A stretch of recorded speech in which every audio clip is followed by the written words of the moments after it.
जय श्री कृष्ण दोस्तों, आर्यवर्त की कहानियों में आप सभी का स्वागत है। आज मैं आपको सुनाने जा रही हूँ धर्मराज जी की कहानी। तो चलिए शुरू करते हैं। धर्मराज जी की कहानी। प्राचीन समय की बात है। एक नगर में दो सेठानियाँ रहती थी। बड़ी सेठानी के घर में बहुत धन था, लेकिन यह कंजूस थी। छोटी सेठानी के घर में धन कम था, लेकिन वह मन से बहुत दयालु थी और मददगार भी थी।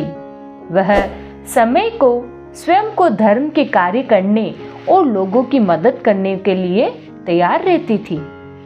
वह रोज सवेरे गंगा स्नान करने के लिए जाती, तुलसी माता बड़ पीपल सींचती, भगवान के चरणों में जाकर पूजा अर्चना करती और धर्मराज जी की कहानी सुनती थी।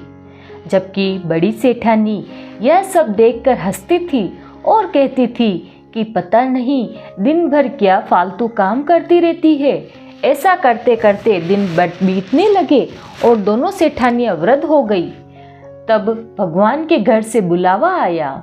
छोटी सेठानी को लेने के लिए धर्मराज जी ने अपना विद्वान भेजा, जबकि बड़ी सेठानी को दूत मारते हुए ले जाने लगे।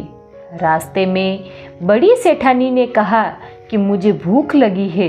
तब दूत बोले कि यदि तुमने जीवन में किसी का खाना खिलाया होगा तभी तुम्हें खाना मिलेगा। थोड़ी देर बाद उसने फिर से कहा कि मुझे प्यास लगी है।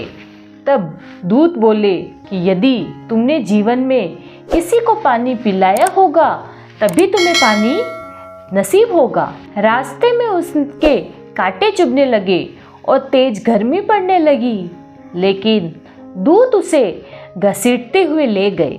अब बड़ी सेठानी बहुत पछताने लगी कि मेरे पास सब कुछ होते हुए भी दान धर्म नहीं किया।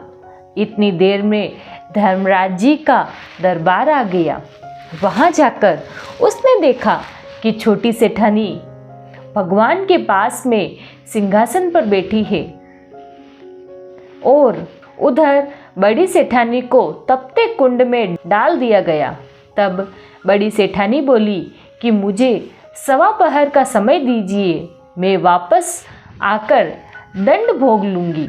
धर्मराज जी बोले कि ठीक है। बड़ी सेठानी के शरीर में वापस प्राण डाल दिए गए। धरती पर आते ही उसने पंडितों को बुलाकर धर्मराज जी की कहानी सुनी और सब तरह के दान धर्म किए। इतने समय में समय पूरा हो गया। अब की बार बड़ी सेठानी को लेने के लिए धर्मराज जी का विमान आया।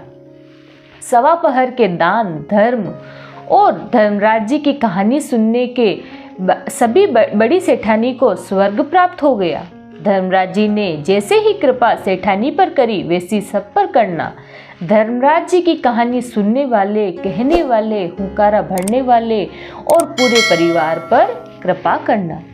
अगर आपको हमारी यह कहानी पसंद आई हो तो हमारे चैनल को सब्सक्राइब करें और हमारी इस कहानी को लाइक करें।